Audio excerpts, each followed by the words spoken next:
welcome everyone, people who are online right now, and especially, and also as well, people who might be viewing this on the recorded version. I have been asked by several members if this will be recorded, and I assured them yes. And I said, I do not know how the link is going to be shared, but most likely it will be in the District 7 Toastmasters YouTube channel. So I'm sure Liana will confirm that. Now, as Liana also mentioned, this is going to be highly interactive. Underscore highly interactive. However, just to make sure that we cover all the bases as far as judges training, I will start by going fairly quickly through the official Toastmasters judges training slides. So you can say that, yes, we went through the official judges training, although we will spend more time on the Q&A and the interaction. We are going to go through the official Toastmasters International Speech Contest Judges Training. And the first, very important for us to understand in terms of what's our end in mind, is that contests, Toastmasters contests, have three purposes. First is to provide an opportunity to practice competitive speaking. Second, which sometimes we forget, is to provide interesting educational programs for members and the audience and the public. And third, obviously, to provide an opportunity to learn by observing proficient speakers. We learn vicariously, and sometimes we are better speakers vicariously, as they would say, backseat or armchair speakers. So judges, therefore, have an obligation to contestants. Second, to Toastmasters International, because we are doing this contest under Toastmasters International, to our audience, which is kind of ironic since the audience doesn't supposedly know who the judges are, but the judges have that obligation in the sense of doing everything possible to provide fair, objective, and unbiased judging. And finally, to themselves. I don't know about you, but whenever I judge, when I go home, I'm still thinking about the contest. I'm still wondering, did I do the right thing by myself and by the contestants and by Toastmasters International? So we do have these obligations. Judging is perhaps one of the most important roles that any Toastmaster can play. So, what is the difference between judging and evaluating? Well, judging is you're selecting a winner. You don't care about somebody who could be better at his next speech or who was better last time. That's an evaluator or a coach. A judge is there solely to select a winner based on this contest, on this speech. And please remember, judges' decisions are confidential. I know it is so tempting sometimes to compare notes, especially if you think that, oh, this person doesn't know the contestant in particular, but they your decisions, your judging is supposed to be confidential. In fact, personally, I would always recommend if you have your sheet to take it home. Don't even throw it somewhere in the contest when you have in-person contests, because I swear I have seen somebody going through the trash to look at judges, scoring sheets. So don't throw them anywhere. And good judges are accurate. And again, we are human, we're not computers. So accuracy is, I would like to go back to this concept of accuracy a little while as after we've gone through all the slides. We need to be fair. And again, this is easier said than done, but we will talk a little bit more about this. Trustworthy, I've already mentioned, do not breach confidentiality, even with your close friends. And trustworthy also in the sense that if you know that there is something wrong, for example, if you know that a contestant is not eligible, then you need to speak up, even if that person is somebody you know would be a very good speaker. Knowledgeable, our rule book is our Bible. And of course, thank you for coming to this training because we are always honing and sharpening our skills. Good listeners. Oh gosh, I mean, do we need to even reiterate that what we hear is not always everything that's said? We have our own filters. And so when we are judging, we need to strive as much as possible, remove all extraneous or internal circumstances that might impede with your being able to listen as closely and as actively as possible. What are some of the barriers to objectivity? One is speaker position. Oftentimes, if the contestant speaks first or last, there tend to be certain either recency primacy effect, they call that psychology, the primacy effect, meaning the first, and then recency, meaning the last one. They tend to have more recollection, but you have to watch for that. And again, one of the ways is to make sure that each contestant you judge based on the merits of their speech. And we will talk about the judging ballot shortly. But note, make sure that this is a barrier and work to avoid it. Second is, oh gosh, poor guy, he has an impediment, or oh, he got into an accident, or oh, something happened. Do not become a champion for the underdog. And I know this is easier said than done. I have judged many times when I feel this temptation, but put a stop to it.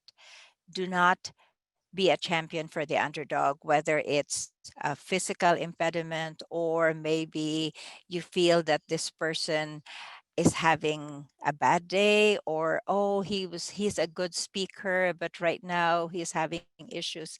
Those are all extraneous factors. The halo effect. Of course, it's good to dress properly to the of going as a contestant to the contest, but judges, be aware. Sometimes you have a contestant who's dressed like he just stepped out of Vogue or whatever's your favorite fashion magazine. Great. So rate him as highly as you can on his clothing, on his appearance. But be careful that that does not have a halo effect on the rest of the speech. And then even more, be even more careful of the reverse halo effect. And this is even more insidious. The halo effect, you can oftentimes be aware of it. You're impressed with the speaker. He has such a wonderful accent. He looks just, really good. He moves well. You can be more aware of that, but the reverse halo effect can often be more insidious. For example, the topic is something you don't agree with. So now, because you don't agree with the topic, you are having a negative assessment of the entire speech. Be aware of that and try to park your personal uh, preferences or your biases, park them and be aware. The second time around effect, you know, uh, oh, this person competed last year, or this person has competed more than once. He deserves a chance now. No, no. And as I shared this recently, a couple of weeks ago, somebody in my audience said, or the opposite, oh, this person has already competed, so he shouldn't get a chance anymore. Again, those are barriers to objectivity. Do your best to set them aside. Acknowledge that you are aware of this, but set it aside. Not the norm. I will give you an example. One time when I competed years ago, I showed up in blue denims and a blue vest, denim vest, and I was very casual. And later on, one of the judges, and the judges actually broke another rule because they spoke to me. But anyway, they said, you were have the best speaker except that you were dressed too casually. What? He could have rated me low on appearance but nothing else. So be aware that if the person is not applying the norm, judge on that particular aspect, but do not apply that to your own expectations of what is the norm or what is conventional. And as a catch all, be very aware of your prejudices. And please, if you say, "Oh, I don't have any biases, I don't have any personal preferences," then that is something you need to be aware of, because we all have prejudices and personal preferences. Nobody can say that they don't have any. I do. We all do. So know the rules, and that will help you to prevent misconceptions. When we go into the discussion, we'll talk more about misconceptions. So let's take a look of this. We will just be looking at the international speech contest, because we all know that that is the most important contest, the one that proceeds or goes all the way to the international. So I'm sure everybody in the room has seen the international speech contest ballot. But just to make sure that we are actually looking at the criteria, let's go through each of the ballot, or the points in the ballot. And when you are judging, make sure that you take notes. You use the suggested points, which we'll be going over shortly. And you can use other point values personally, and I'm glad to see Toastmaster also has it. You can use pluses and minuses. And I like to use asterisks, or sometimes I write, smiley faces if it's a humorous contest. So use your own codes, but remember to be consistent. Whatever your codes are, remember to be consistent.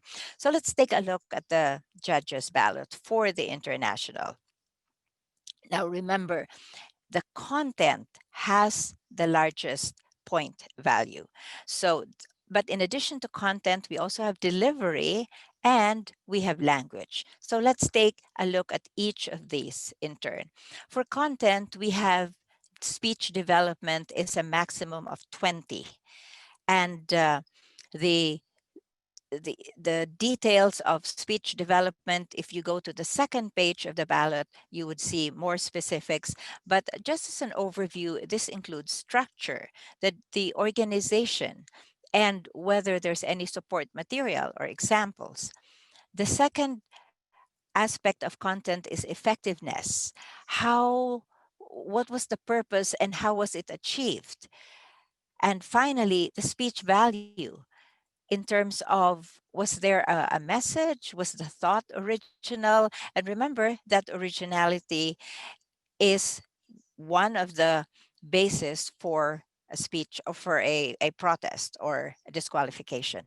We can talk a little bit more about that later if you want more details. For delivery, the physical aspects, and remember the underdog. If somebody has issues with mobility, be sure that you are acknowledging that, but do not give the person higher marks because they are overcoming that impediment. For example, some of you may recall Mark Hunter.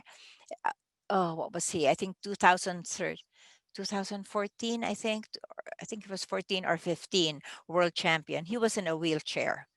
And I heard somebody during the international contest, "Oh wow, he moves around the stage so well with his wheelchair," but that should not be part of the judging. So physical aspect and the voice.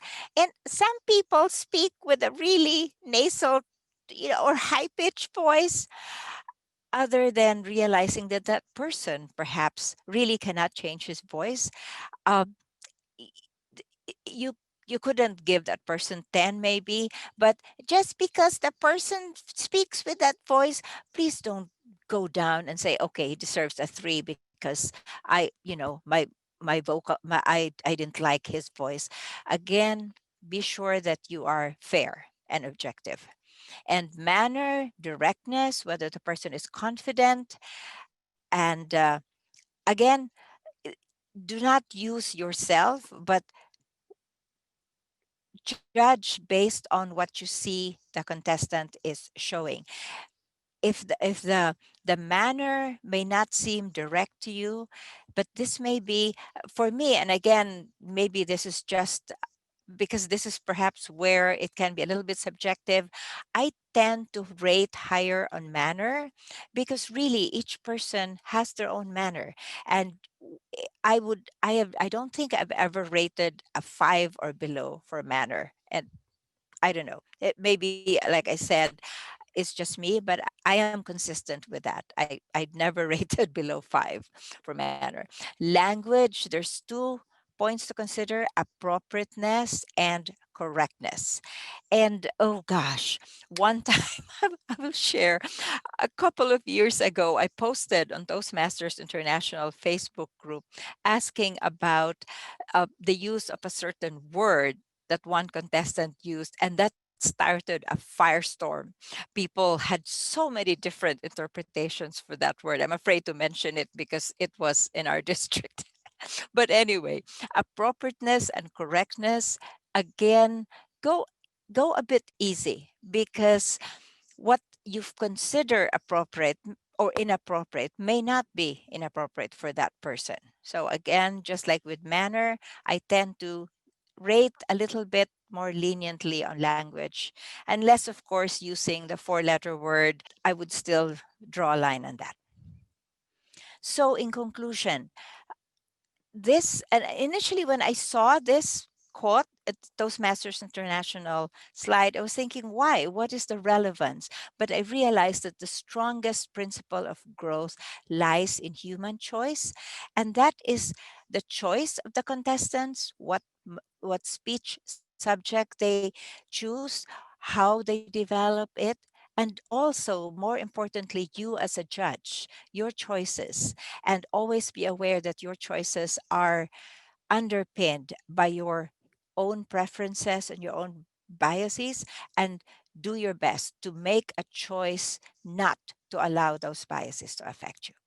So at this point, we will move on to the more fun part. Since we have done our part and shared Toastmaster materials, let us now move on. And Leanna, have you found any questions there in the chat, or if you maybe have already been asked questions earlier? Oh, but I got some to get started. How about if you go to the little reactions box and maybe do a thumbs up if you have a question, and then I can call on you with those specific questions. Michelle, one thing that I find always interesting is there are a few myths. Mm-hmm. Everybody believes them to be true, but they're not in the rule book. Could you maybe touch on a couple top myths, Yes, please? yes. Thank you, Leanna. Thank you. One of them, and in fact, I'd like to, rather than give the myth, I'd like to see by a show of hands how many of you give some consideration to time when you are rating for speech development, and you say, oh, that this speaker, it's already 6.5 minutes, and they haven't even started their conclusion or the wrap up yet. Just see a show of hands. Okay, good. Okay. uh, so we look at that, we look at the use of time, and again, we're human, we can't help that. I tend to start thinking, okay, he hasn't started to wrap up yet, and maybe that's fine. However, we as judges are not supposed to consider time. There is a timer. In fact, there are two timers. That's their job. They will tell the chief judge if there were any disqualifications. But other than that, we're not supposed to look at time. Surprise for some, but we're not supposed to. So that's one myth. Another myth, which often, well, it's not. It's more of a misconception, I guess. And oh gosh, please don't throw electronic brickbats at me when I say this, but there's the myth that you cannot or you should not speak on taboo subjects. What are the taboo subjects? We'll start with the easy one. Is religion the easy one already? And sex? The third taboo subject, which is a hot button, politics. Now, are you or are you not? Can you or can you not, as a contestant, speak on one or all of those topics? Let's see. Yes, you can, Lyle. You're right. And Mhm. I remember when I spoke. This was you will know from the topic what date it was. 2008. My speech title was "Change You Can Believe In." It was question mark. Change you can believe in.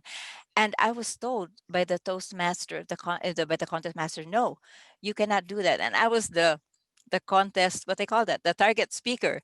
And she said, no, you cannot do that. And I said, yes, I can. Which was, of course, a really nice play on yes, we can. So that is a misconception. And you, as a judge, remember we're talking about prejudices and personal preferences. Even if the contestant is speaking, is singing the praises of a group or a person whom you absolutely abhor, you, that's where you really need to park your prejudice and focus on speech development, on delivery, and all that, everything in the contest, in the ballot. Okay, so that's another myth. Leanna, I'm sure you've heard We, other myths or misconceptions. yes, and I'm going to think about those. But in the meantime, Kathy has a question. Hmm. How do you effectively and fairly judge an ESL contestant, which English is a second language? Wonderful. And I love that question. How do you judge somebody who's using English as a second language? Because most of my clubs have, well, actually, to reverse it, most of my clubs have very few speakers of English as a first language. So almost everyone is an English, speaks English as a second language. So this is where, remember, I was saying not the norm, or you need to maintain objectivity. It may not be the word that you use, but understanding that the person's English may be limited, or the pronunciation. Hey, I, I grew up in the Philippines. We spoke English, but there are certain words that I pronounce a little bit differently. And oh my gosh, I mean, if people, I have a club with many people from New Zealand, from South Africa, and the accents are so different. So it takes training, but focus on the words and focus on the message intended, rather than on the little like if they're saying syllables or comfortable, or you need to come to my clubs and you will get practiced on that.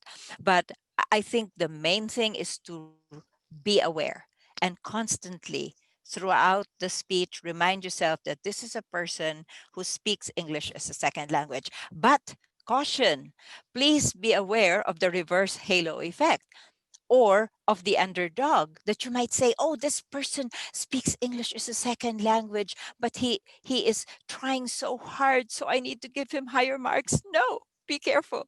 And again, that is why it is so important that you're aware of those barriers to objectivity. I hope I've answered the question. And Mhm. I think there are other questions in the chat. Liana, you have better eyesight than me. I hope you're younger than me. I'm following them. A couple, just a couple comments that I would like to make from experience. One has to do with originality of your speech, and this comes at the International Speech Contest. And it has to do with, and it's in the rule book, but a certain percentage of your speech has to be yours. In other words, a number of years ago, someone made it all the way to the district contest, and their speech was really from one of those little fairy tales that we all grew up with.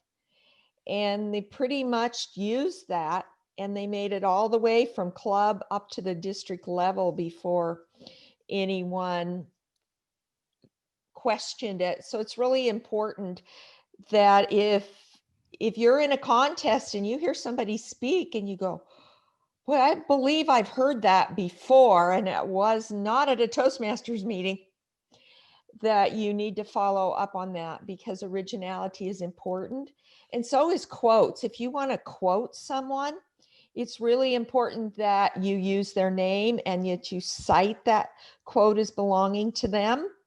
And again, in the rule book, it tells you, I believe it's a percentage or at least a number of quotes. So that's something that as you rise higher, or as people rise higher, that you need to be aware of.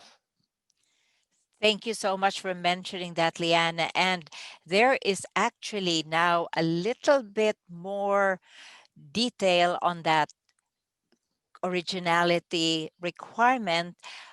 Contestants are, I mean, since we are here as learning or enhancing our judging skills, it's very important for you to note that the 2020 rule book, the one that, 2020, 2021, now requires that people should not reference during their speech any of the previous contestants.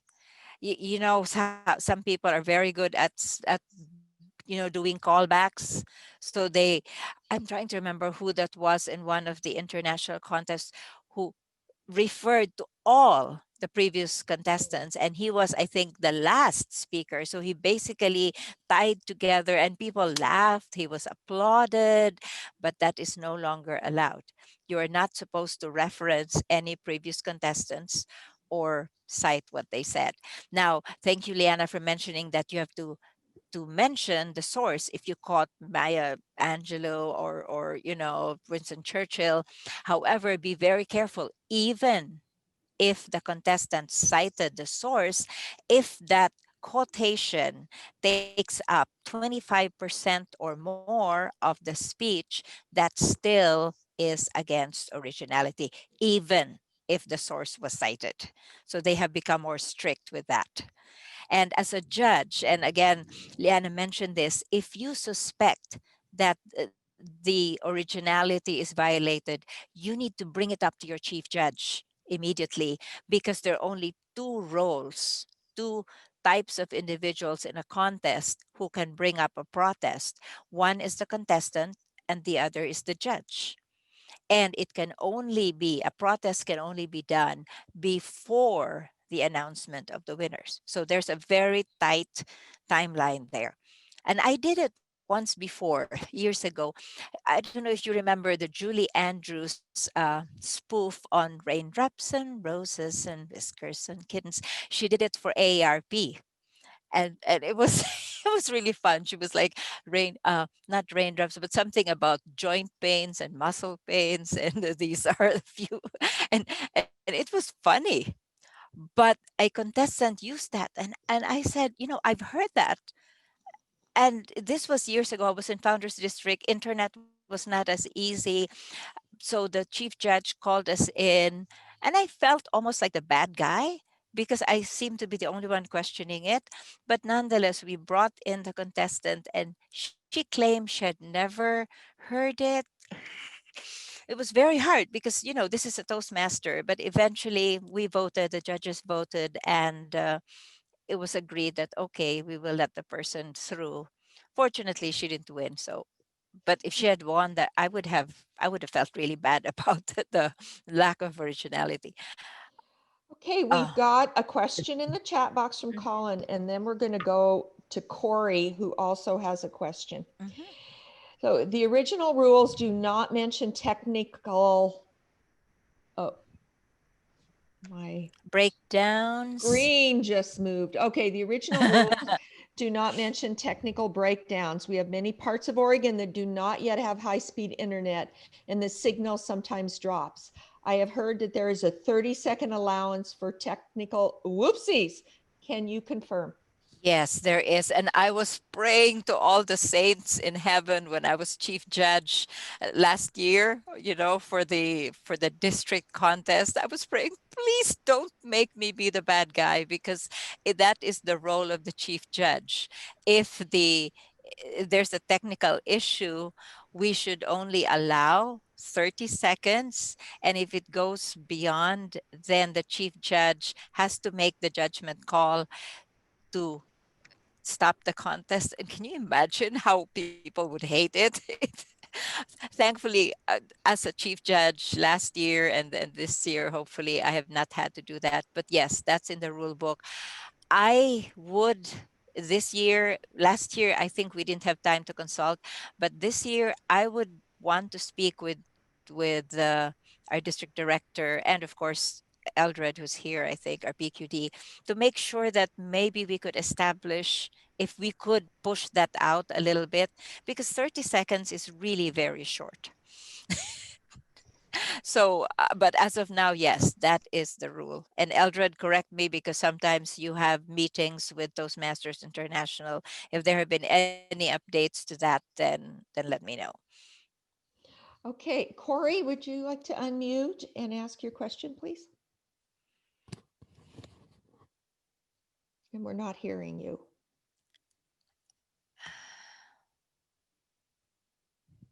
Still not hearing you. And he just left my screen. Okay, and Oh, there he is. Yeah, Corey, we're still not hearing you. Perhaps settings. There we go. good. You can hear me now? Yes, we Yes. can hear you now. I don't know what's different. I didn't do anything different. Whatever. Okay, so thanks for taking my question, Lana. If somebody does go over if they go over, like if they do refer to some of the other contestants, for example, or if they do more than the allotted amount that's not original, what happens with that? Is that a mark down, or is there disqualification? Where does that fit into the spectrum? Great question. Great question. The protest, or the call out for that, would have to be brought up by either you, if you're a judge, or if you're a contestant and you feel that another contestant has exceeded the originality allowance, then it has to be brought up. It does not appear on the form. I know some people would squeeze that into speech development, but that's not really a speech development issue.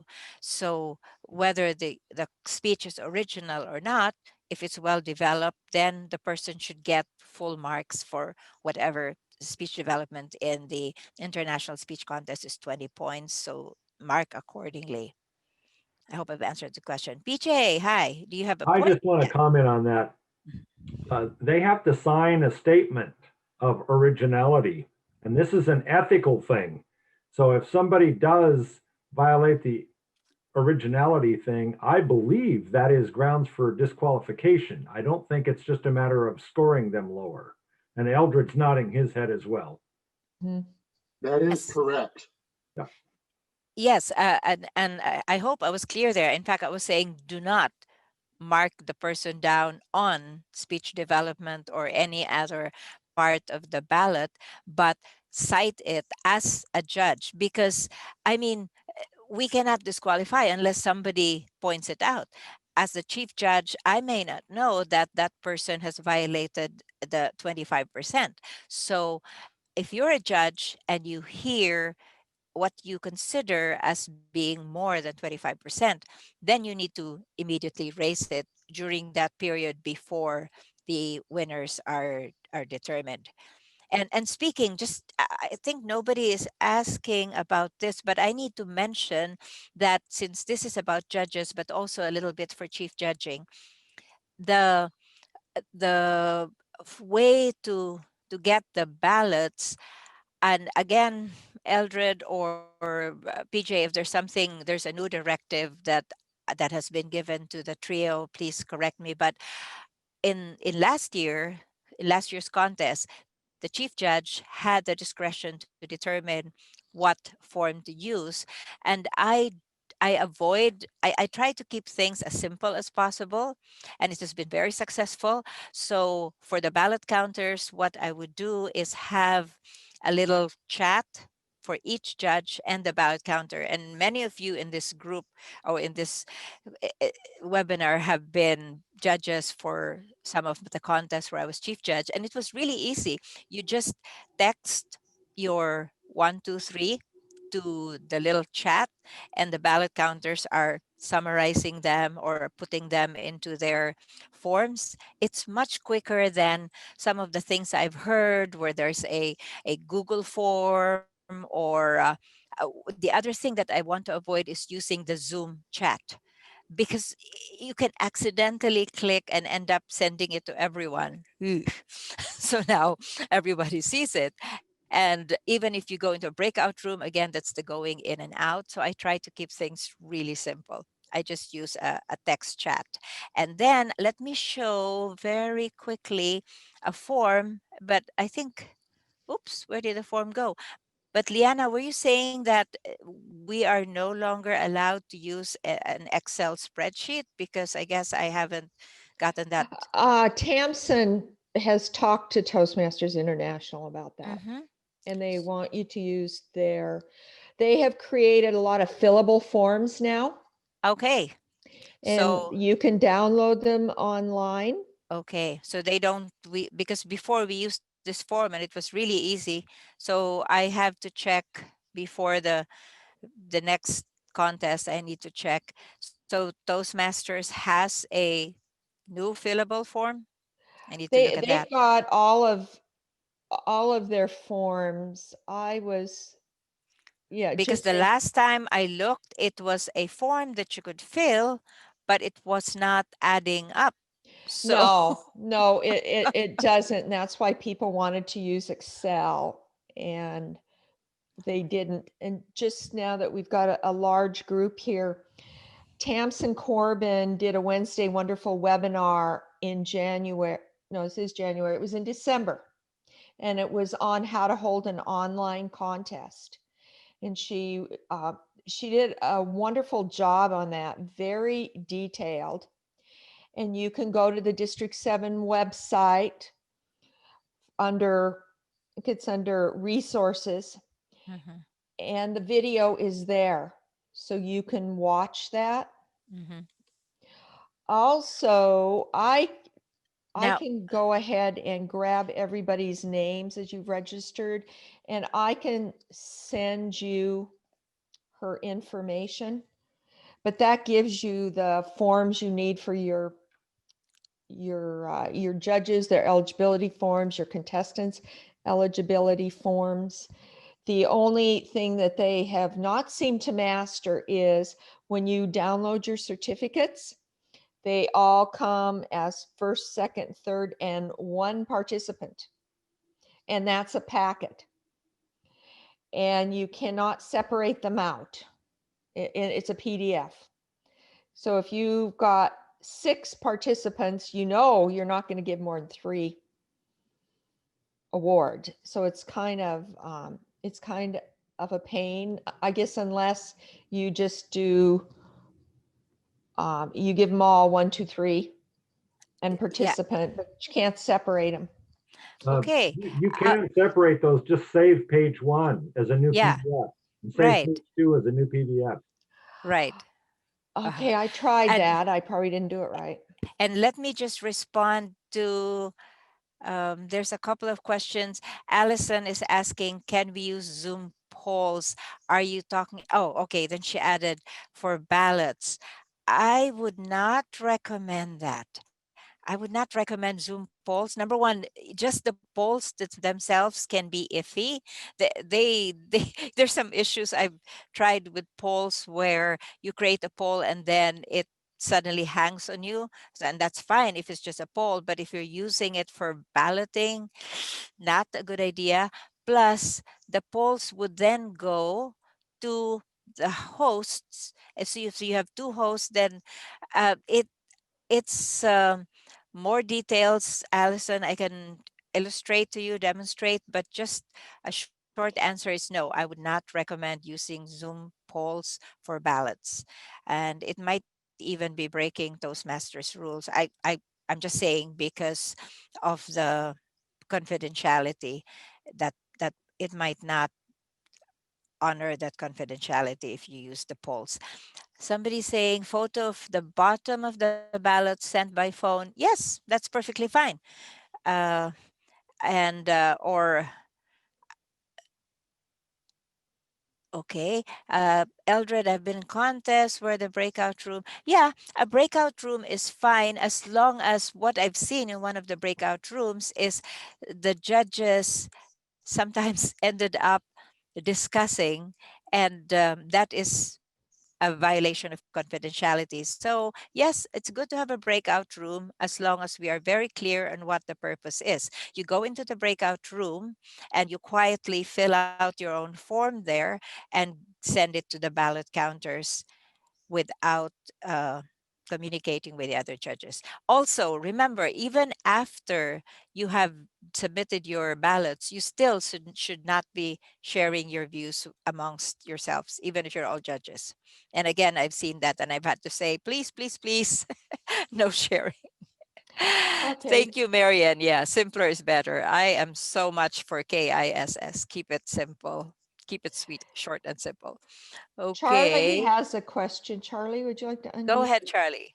On the issue of technical difficulties, what I found in other Zoom meetings is one of the best ways to stop a person from breaking up is to turn off the video. Now, I recognize that physical is one of the judging aspects, but to avoid having a contestant disqualified because their technical issues are breaking of their speech, has there been any provision from Toastmasters headquarters to allow an emergency dropping of the video, which usually saves the audio signal, so you can at least finish your speech? Yes or no? That's an excellent question, Charlie. Unless I have missed it, I have not seen the allowance for a contestant to just compete on with audio. However, to help the total bandwidth or to help reduce the total bandwidth required, that's one reason why everyone else is supposed to have their videos off. That's supposed to help with the total bandwidth. And I personally, and I've written to Toastmasters International, I actually find the requirement a little bit off putting because in a physical contest, the contestant can see people, can watch and see reactions. But if you're talking to all just blank screens, that can be a little difficult. But I think, Toastmasters felt that it was better to be fair that way than the other way. Now, are judges supposed to have their video off to maintain confidentiality? Mhm. Yes, and no names. They're just supposed to be just judge one, judge two, judge three. And this is always hilarious because sometimes the judge will speak. So please, if you're a judge, do not ever think that your voice is not recognizable, especially if it's an area or division contest. They will recognize your voice. So if you have this nice little name that says judge one and then you speak, people will recognize you. So your video off and also audio off. So here's I will comment. add to that. If you have any identifying pictures, when you turn your video off, remove them Yes. so that it's just a black square. Yeah. My Bugs Bunny and Daffy is getting to be known. Here we have a comment from PJ that says if you're worried about that, you can call in, use your phone for the audio. Yes, And that is a very good point because the phone has a different bandwidth from, and also, in fact, it's just designed to be better. In fact, you might notice that I actually have me as Michelle iPhone here right now. In case you didn't notice that I'm here just in case my internet dropped, I would still be with you using the phone. So it's a good idea to, if you're a contestant or a judge, to have dual, yourself on your laptop plus your cell phone if you have both. Okay, there's just a comment or a question about turning off. Uh, it is, I know when I took some Zoom training, it was if you've got 50 people, for sure have everybody turn off their video. So all you're looking at is black screens, and you have your timer and you have your speaker. Or Yeah, if you're probably if you're in a part of Oregon where you don't get a good signal, you might ask everybody else to turn it off, even if you have a smaller group. yes, and Liana actually, and yes, I agree, Marion, it's unfortunate, but unfortunately, it is a hard rule from Toastmasters. Again, PJ and Oh, it Eldred, is. correct me if it has been updated, but last year, that was the rule. We had to require everyone to close their video except the timer. The timer was the only person. So you're a Mm. contestant, you're speaking to the timer. So Yes, that actually was a rule last year that all non-contestants had to have their video off. Now, is that recommended at the club level area, just district? What are, what should the we tell people?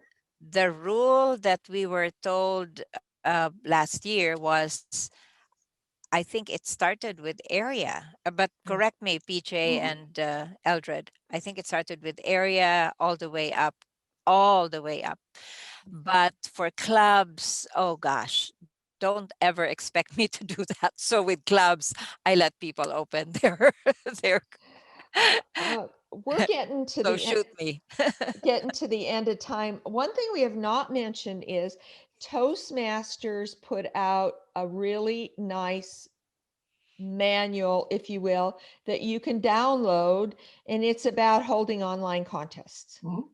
I think it's maybe like 15 pages, but you can just go out to the Toastmasters International website. And I think in the search box, if you put online contests, you can Yes. download that and it'll give you some more information.